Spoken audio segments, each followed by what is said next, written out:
All right, let's go over this. How many people got through part 1? Part 2? Part 3? All right, 3 people. Anybody get to part 4? Part 5? All right. So we'll go over everything. I'd like everybody to get through the first 3 parts, but in the interest of time, we'll start it here. All right. So last week's lectures were all about acid-base chemistry. Everything's online, so if you haven't watched them yet, please make sure you do so. Acid-base chemistry is kind of the foundation of all reactions that we're going to cover in this class. All the mechanisms that we learn in acid-base chemistry are going to look like the mechanisms that we learn for every other reaction. And we can say that all the chemistry that you're learning in this class, all the reactions fall under the umbrella of Lewis acid-base chemistry, right? Not necessarily Bronsted acid-base chemistry, but 2-electron movement reactions. All right? So here you're given 2 molecules and you're asked to identify the acid and the base. How would you go about doing this?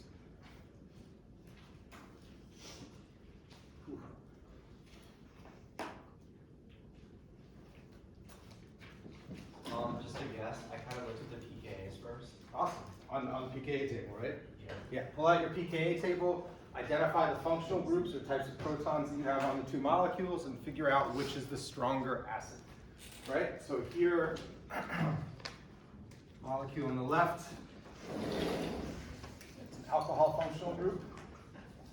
Right? We have hydrogen atoms on all of the carbons, right? But the most acidic proton on that molecule is going to be the hydrogen on the oxygen. Hopefully everybody realizes that. Right? Molecule on the right, that's a thiol functional group. Right? Sulfur is right below oxygen on the periodic table. Again, it's the hydrogen or the proton on the sulfur. That's the acidic proton, even though that we have other protons on this molecule that are on carbon. So then what did you find for pKa's of these 2 molecules? The pKa of the alcohol I said was 16. Good. And then the pKa for the thiol was 10.5. Excellent. So which of these is going to act as the acid? The thiol. Right, so lower pKa, more acidic functional group, higher pKa, less acidic functional group. So the thiol in this case is going to act as the acid, and the alcohol in this case is going to act as the base. All right, so Bronsted acids, proton donors, Bronsted bases, proton acceptors.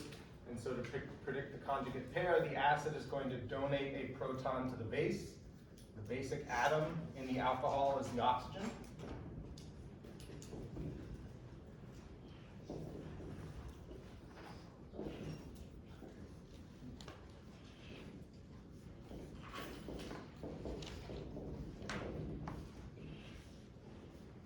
All right, and so these are going to be the conjugate acid-base pair. Right? Conjugate acid is the one that is going to act as the acid in the reverse direction. Right? The conjugate base is the molecule that's going to act as the base in the reverse direction.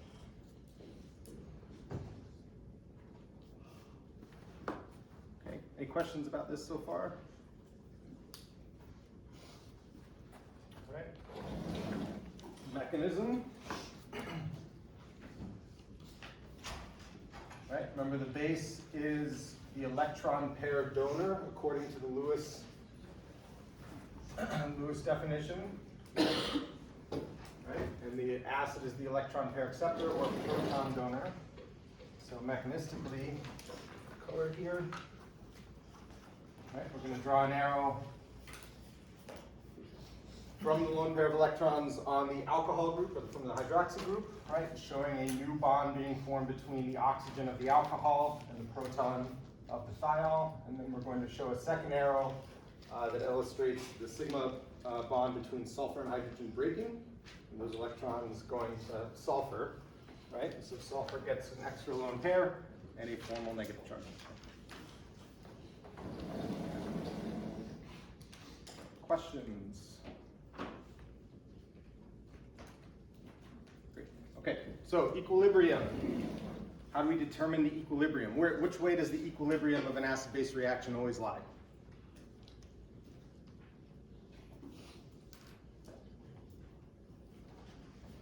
Yeah. What's that? Not necessarily. I mean, yes, in a way, right? So acid-base reactions are always going to lie towards the reactants, but we have to figure out what the reactants are. Yeah. It goes in the direction of the weaker acid or base. Excellent. Right. So it's going to always go to the direction of the weaker acid-base pair, and that should make sense, right? Because the weaker acids and bases are going to be less reactive. So we would assume that there would be fewer reactions between them, and there would be more built up in the reaction, right? So what we have to do is we have to identify the pKa of the acid, right? We said that was 10.5, right? And then the pKa of the conjugate acid, and what is the pKa of the conjugate acid in this case? -2. Good, -2, right? So this specific molecule is not in your pKa table, but a protonated alcohol is in your pKa table, right? So we can say any protonated alcohol is going to have a pKa of -2. Right? The specific pKa of any protonated alcohol is going to depend upon the exact structure, right? So all protonated alcohols are going to have a pKa of around -0.2, and so that's the number that we're going to use. All right, so in this case, which is the weaker acid? In the reactant side. Good, in the reactant side. So when we draw the equilibrium arrow, we'll show a short arrow going to the left towards the products, right? And then a long arrow, short arrow going to the right, and then a long arrow going to the left to illustrate that the equilibrium lies towards the left, right? The weaker acid-base pair. All right, calculate the KEQ. How do we calculate a KEQ?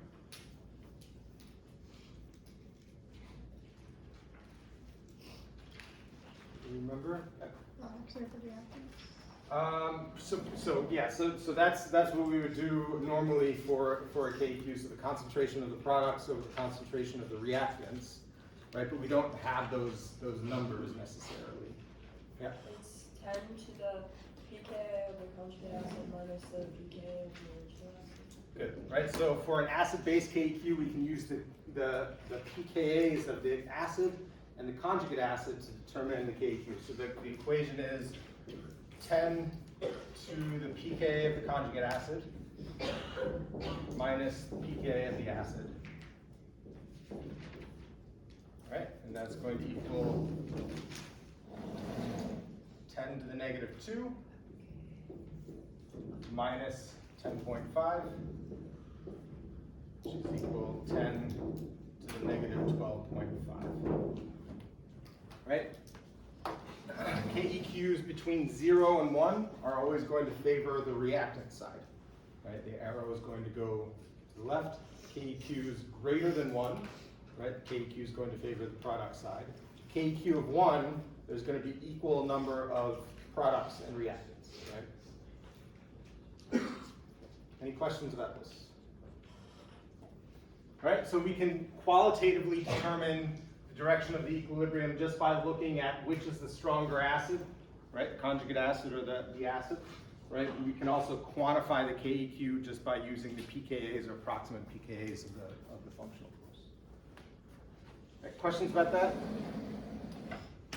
Okay, last one. Suggest a different base that would be 1 million to 10 million times stronger. How are we going to determine a base that is 1 million to 10 million times stronger? Anybody know?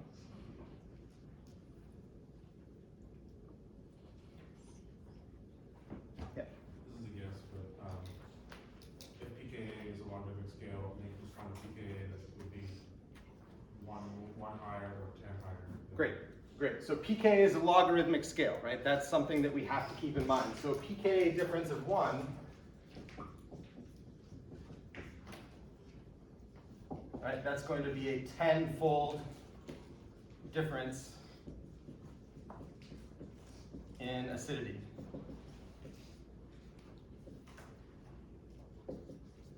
Right? pKa difference of 2, that's going to be a 100-fold difference in acidity. Right? pKa difference of 3, 1,000-fold. Right? So this is the nature of the logarithmic scale of pKa's and pH. Okay? So if we're looking for a base that would be 1 million to 10 million times stronger, what difference are we looking for in terms of pKa?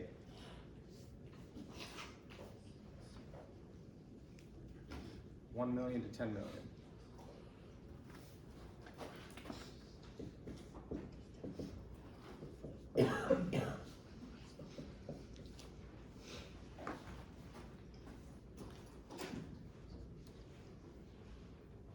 How many zeros are in a million?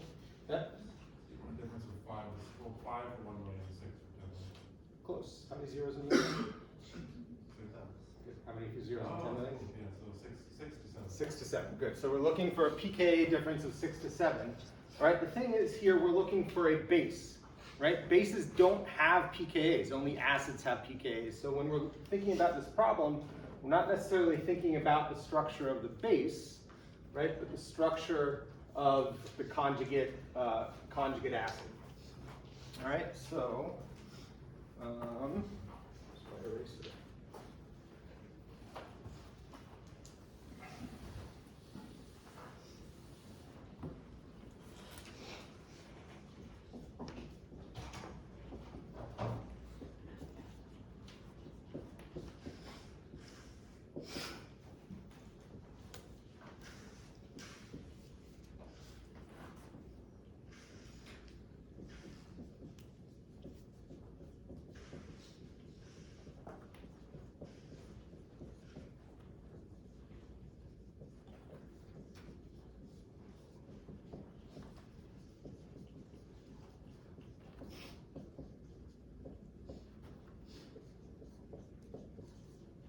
All right, so the conjugate acid pKa that we have here, -2, right? A pKa difference of 6 to 7, right, means that the conjugate acid we have to suggest has to have a pKa between 4 and 5, right? So we're looking for something that's 1,000,000 times more basic, right? Again, we can't use the base because bases don't have pKa's, and so we have to use the conjugate acid to figure out what the base is, right? So a conjugate acid that's around a pKa of 4 to 5. What functional group are we looking at?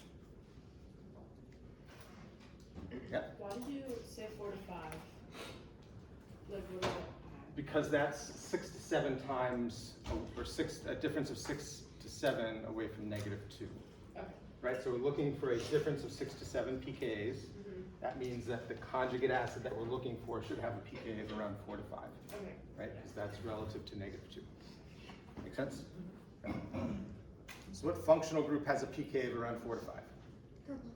Carboxylic acid, right? So that means that conjugate acid structure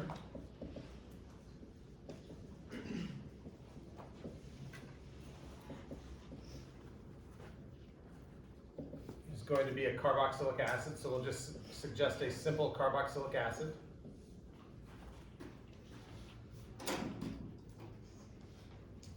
So just acetic acid. If you wanted to, you can, draw something really exotic, put a bunch of other groups on it, as long as you have the carboxylic acid group, right? And there are no other acidic or more acidic functional groups on that carboxylic acid, right? I would suggest keeping things simple. Okay, and so what that means is that our new reaction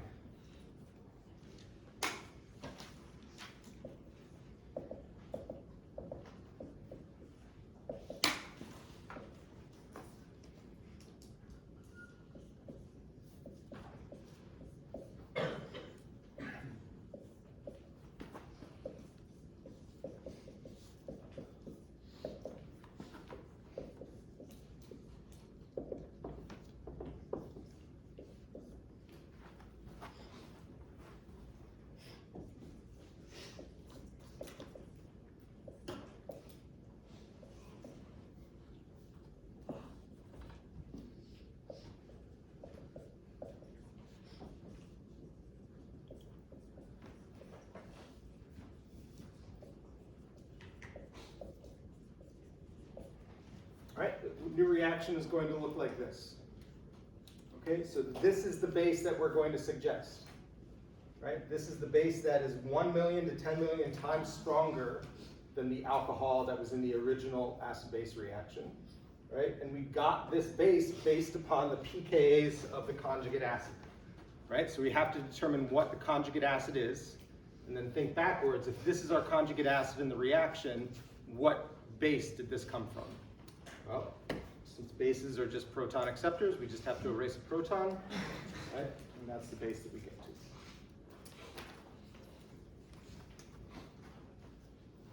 Questions?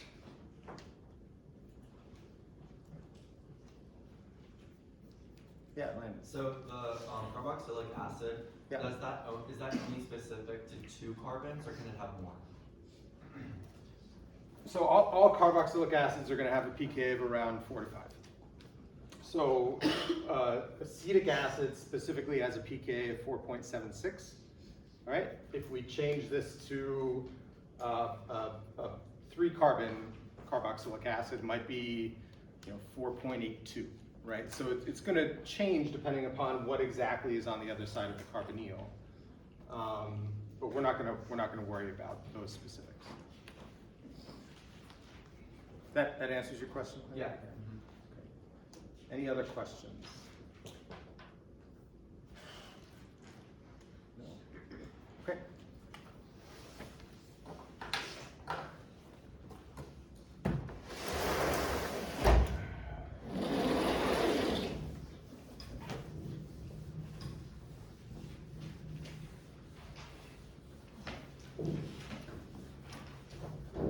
All right, so the next material that we're going to be going through is, just finished chapter 6, so chapter 7 and chapter 8. So what I've been doing for the past few years is combining these 2 chapters. So we don't have a formal chapter 7. Chapter 7, what it does is it goes over kind of some of the fundamental parts of organic reactions in general. So it gets you thinking about when molecules are reacting, what orbitals are actually interacting with each other. It gets you thinking about the energy of the reactions, right? Is the reaction going to be exothermic? Is the reaction going to be endothermic? Etc. It gets you thinking about intermediates, right? Intermediate steps in reactions. It gets you thinking about mechanisms. It gets you thinking about transition states, right? So all of these things that all organic reactions include, right, chapter 7 goes over. We're going to talk about that material from chapter 7 in the context of the reactions that we're covering in chapter 8, right? And so I think it's pretty convenient to combine these 2 chapters into one, and then just kind of, as we go through chapters 9, 10, 11, right, go over the stuff that's in chapter 7. So, start off with a reaction here.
All right, so we're going to be looking at this reaction pretty closely over the next couple of lectures. This is called a hydration reaction, right? I've tried to draw a very simple hydration reaction, right? So we're starting with a molecule commonly called acetaldehyde. If we use our EPAC rules, we would call it ethanal, right? So 2 carbons with an aldehyde. And that aldehyde is reacting with water through an addition reaction.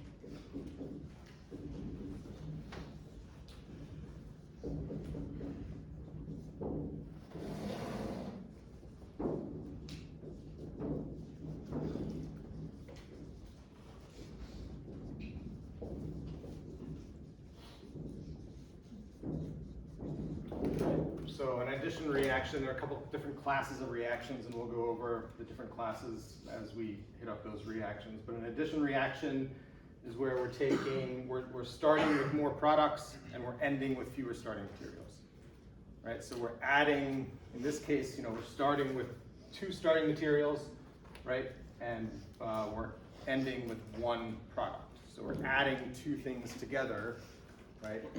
And those things end up tied together in the product. Okay, so this is an addition reaction where we're taking an aldehyde and water, and the functional group that we're making is called an aldehyde hydrate. This functional group is not on the functional group list, but it is one that you have to know from this point on. All right, so you can add it to the list. You could update your own list. Just put it in your notes, however you want to do it. Right? What I want to do today is talk about, or try to figure out the mechanism of this reaction. All right? And there are a couple of different mechanisms that we could propose.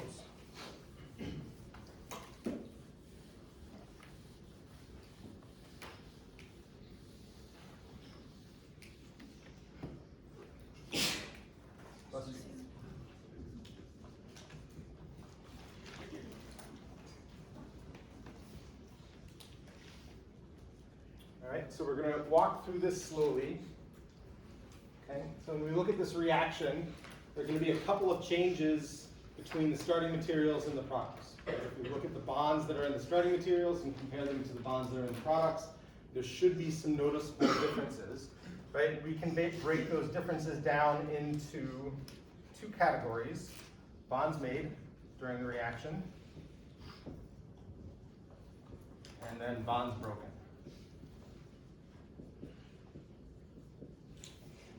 Right? And then this is going to serve as our roadmap for determining the mechanism of this reaction, right? Because if we know the bonds that are made, we know what new atoms are bonded together, right? We can draw a mechanism for that. Also, if we know what bonds are broken, we can draw that same mechanism.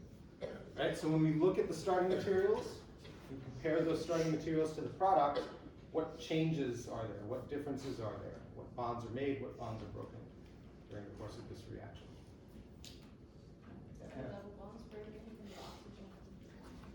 Excellent. So not the double bond, right? Just the pi bond of the double bond, right? So a bond that's broken is going to be the carbon, oxygen, pi bond.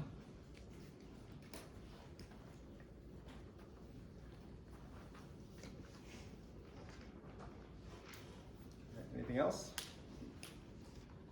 Yeah. Excellent, right? So we need to also break an HO sigma bond. Right? You can see we're starting with water, which has 2 sigma, the oxygen has 2 sigma bonds to hydrogen. If you look at the oxygens in the product, right? Either of those oxygens both have just 1 sigma bond to hydrogen. So we have to break, obviously, 1 OH sigma bond. Right? So these are the bonds that are broken. How about bonds that are made?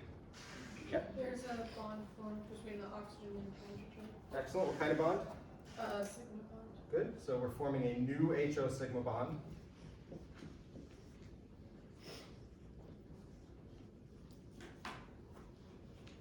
CO sigma bond. Excellent.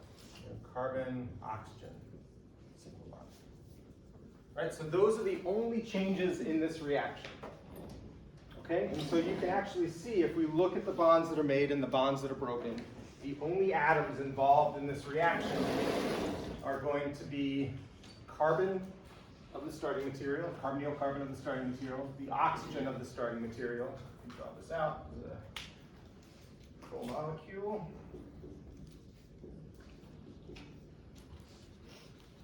Right, the oxygen of water, and then one of the hydrogens of water.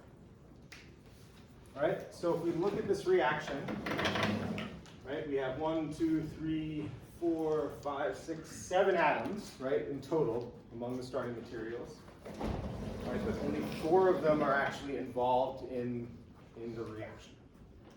All right, so knowing what you know about mechanisms with acid-base chemistry, see if you can come up with a mechanism that accounts for this transformation. I'll give you 3 to 5 minutes. If you can't, right, that's fine, but work with each other, try to help one another, and see what you can come up with. Right? You know what atoms need to be bonded together, You know what bonds need to break. Okay, it's not going to happen in one step, right? So don't try to suggest too many things happening in one step.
He said it takes multiple steps. So I wasn't thinking that's it and have a node effect. Well, right now we have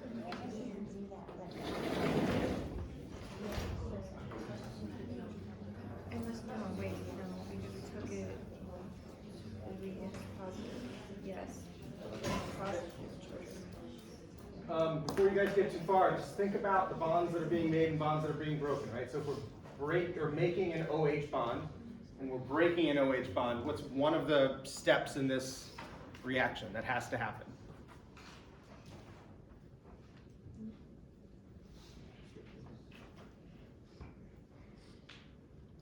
You're breaking an OH bond and making an OH bond.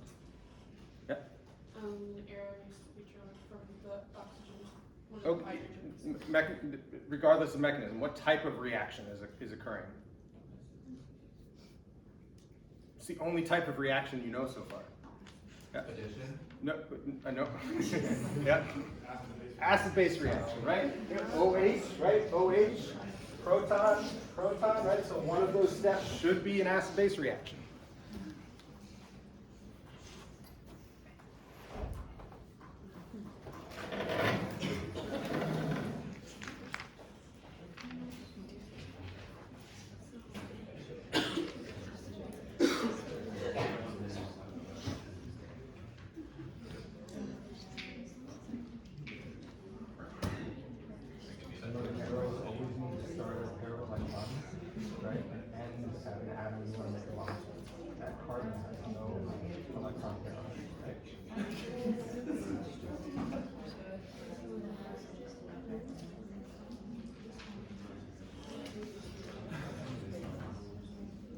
So if you want to connect these two here, how should you know which atom has what? Good, right? Which atom has what?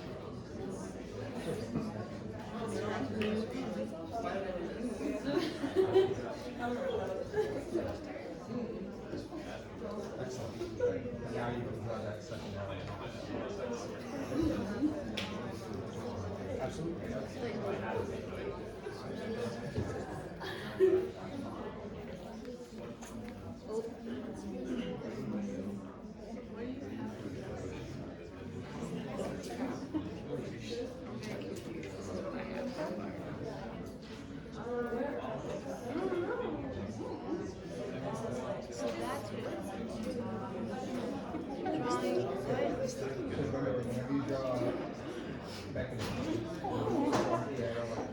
So you're donating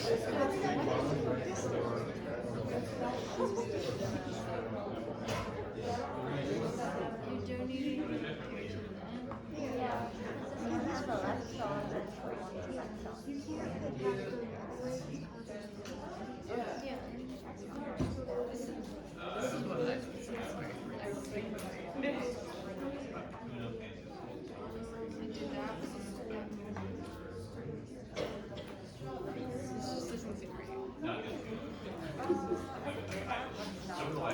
This one's fine, but I'm trying to do the acid-based reaction. Then I just get the. So you're saying, so we just like the rest of the steps? Yeah. Oh,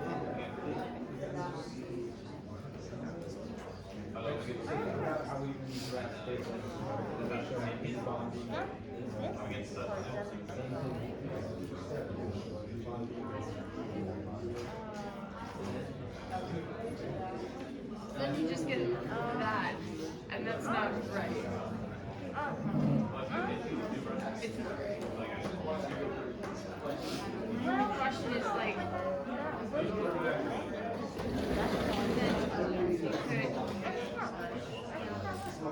it just feels wrong. I feel like a bot. I don't know. If I was the game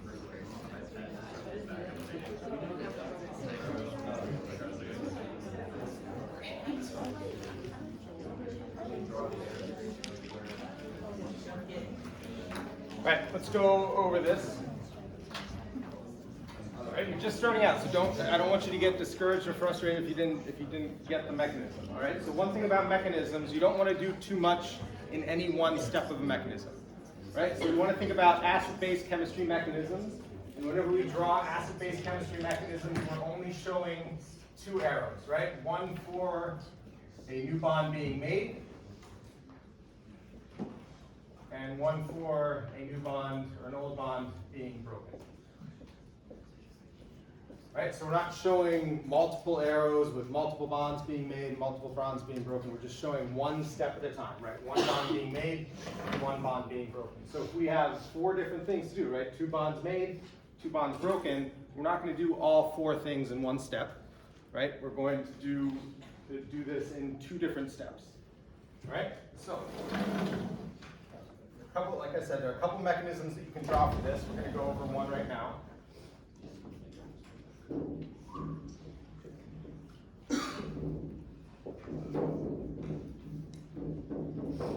Alright, so we'll start off with a mechanism that is initiated by acid-base chemistry.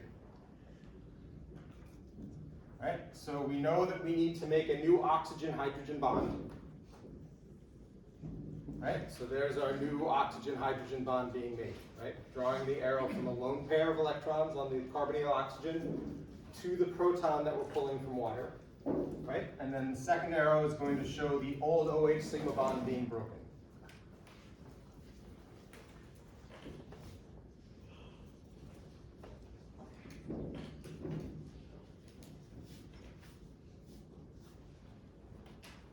Okay, you can see this arrow, I've also started at a pair of electrons. It just happens to be a bonded pair of electrons, right?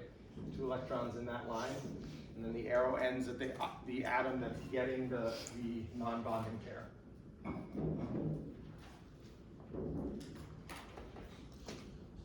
If we follow our arrows,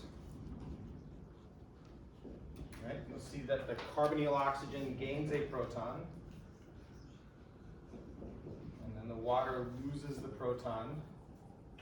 Carbonyl oxygen has a formal positive charge because it gave away that lone pair, right? And the oxygen from water has a formal negative charge because it accepted or it gained a new non-bonding pair.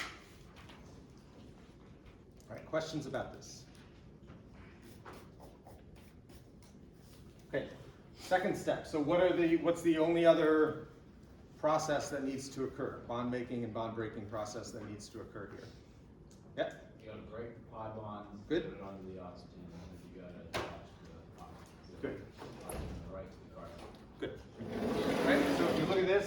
right? We broke our OH sigma bond, made our new OH sigma bond, right? The only thing we need to do is make our new carbon oxygen sigma bond, right? And break the carbon oxygen pi bond. So when we do this, we'll show formation of the carbon oxygen sigma bond, right? So we're using the lone pair of electrons on the hydroxide, making a new bond to the carbonyl carbon, right? No carbon can have more than 8 electrons around it. So if we're adding 2 electrons to this carbon, we have to kick 2 electrons out, right? And those 2 electrons are going to go to the more electronegative atom. And that gets us to the end of this mechanism.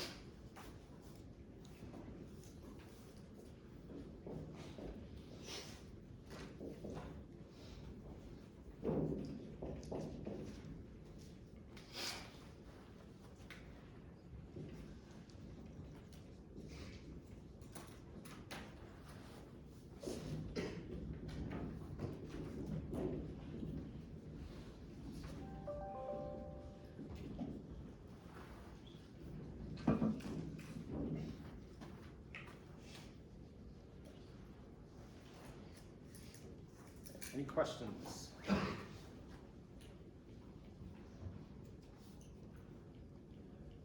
questions about this. Yeah.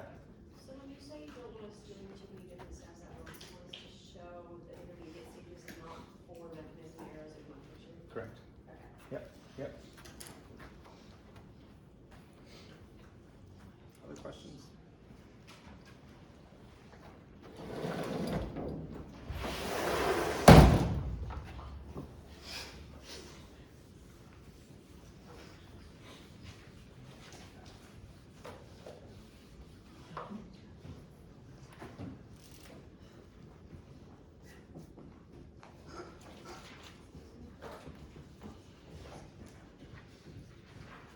Okay, so before we get to the next mechanism, let's think about the molecular orbitals that are involved in this reaction.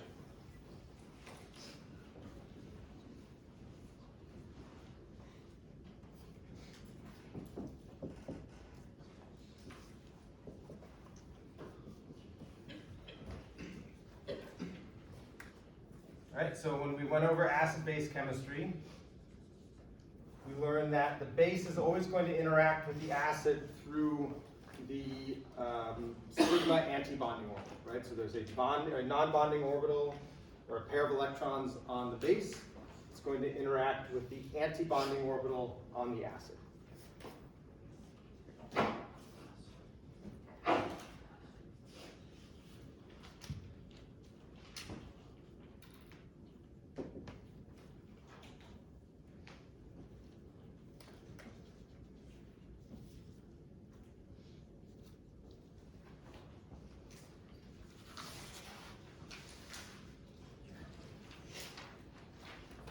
Right? So whenever these two molecules interact through an acid-base reaction, right, the non-bonding sp2 orbital of the carbonyl oxygen has to approach the acid from the angle that the sigma antibonding orbital is coming up, right? So any approach towards the sigma antibonding orbital has to come in from that direction, right? So that those orbitals can effectively overlap.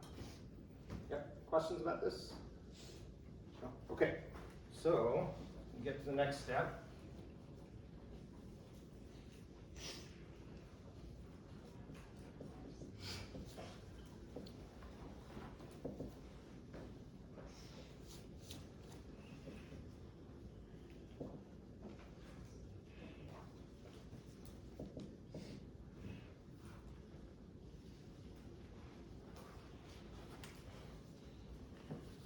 Draw this here.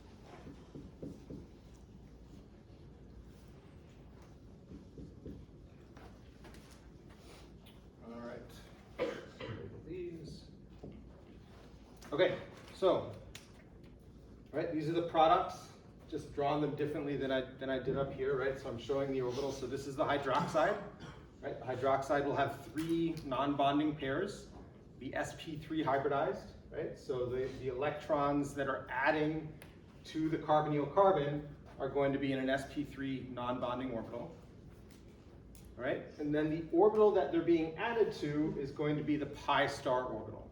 Okay, so in the acid-base chemistry, in order to break this OH sigma bond, we have to put electrons into the OH sigma antibonding orbital. Right? Same thing here. If we want to break this carbon-oxygen pi bond, we have to put electrons into the carbon-oxygen pi antibonding orbital. Okay, the pi antibonding orbital just looks like p orbitals that are trying to get away from each other. Right? Just like the sigma bond here looks like, in this case, an s orbital and an sp3 orbital trying to get away from each other. Okay, the antibonding orbitals exist above and below this plane on the same plane as the actual pi bond. All right, but they're, like I said, the p orbitals, and I'm going to draw the p orbital or the antibonding orbital on carbon, the lobes here, just a little bit bigger to show that those want electrons more. All right, so whenever these interact, it's going to be the sp3 non-bonding orbital of the oxygen, right, adding into the pi star or pi antibonding orbital on carbon.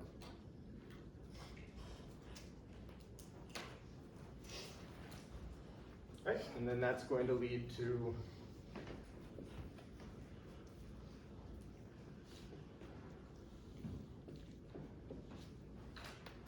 product hydrate. Right, just like here, whenever the base approaches the OH bond, right, it has to approach from the angle of the antibonding orbital. Right here, whenever this oxygen approaches the carbonyl, it has to approach from the direction of the antibonding orbital. Right, so when we think about these carbonyls, this oxygen can add from the top face, right? It can add from the bottom face, but it can't come up the middle like this. It can't attack from this side, right? It's directional based upon how those antibonding orbitals are oriented. Questions about this?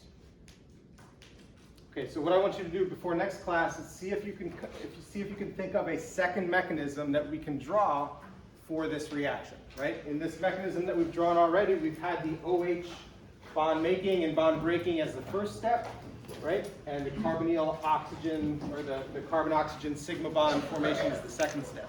See if you can reverse those. See if you can come up with a mechanism where it's done in the reverse order.